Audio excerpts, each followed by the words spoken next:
কী কী রান্না হয় তোমাদেরকে দেখাই।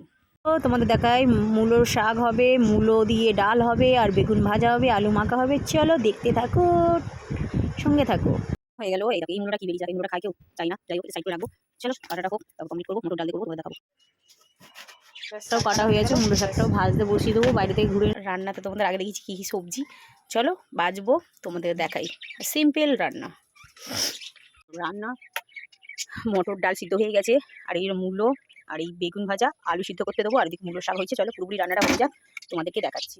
পুরোপুরি রান্নাটা হয়ে গেলে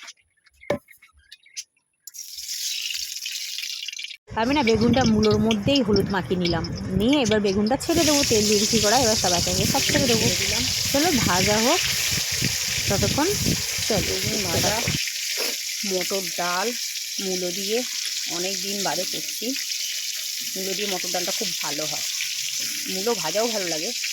চলো হয়ে গেছে, এবার না মূলো ভাজছি, ভেজে দিয়ে এবার ডালটা ফোড়ন দেবো, আর আলুটা তো সিদ্ধ হচ্ছে। চলো আজকে কী কী খাবার মেনু হচ্ছে তোমাদেরকে দেখাবো।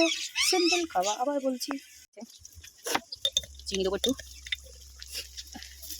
মূলোর মধ্যে দিয়েছি জিরে ফোড়ন দিয়েছি, আর শুকনো লঙ্কা, আদা ফোড়ন, আর টমেটো ফোড়ন দিয়েছি, দিয়েছি দিয়ে এবার ভাজা রাখবো। কালারটা এরকম হয়ে গেছে, কালারটা হয়ে গেছে। এবার আমি ডালটা সারা দিয়ে দেবো, আর একটু লালচে লালচে করে ভাজবো। এবার আমি ডালটা দিয়ে দেবো, ডালটা দিয়ে দিলাম।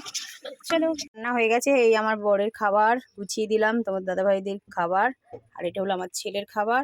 আর আমি যেহেতু বেগুন খাই না, আমার খাবার এই যে সিম্পল খাবার। রান্নাটা কেমন হয়েছে অবশ্যই তোমরা কমেন্টে লিখে জানিও। ভালো লাগলে লাইক কমেন্ট শেয়ার করো। টাটা, নেক্সট ভিডিও তোমাদের সাথে আবার শেয়ার করবো। বাই।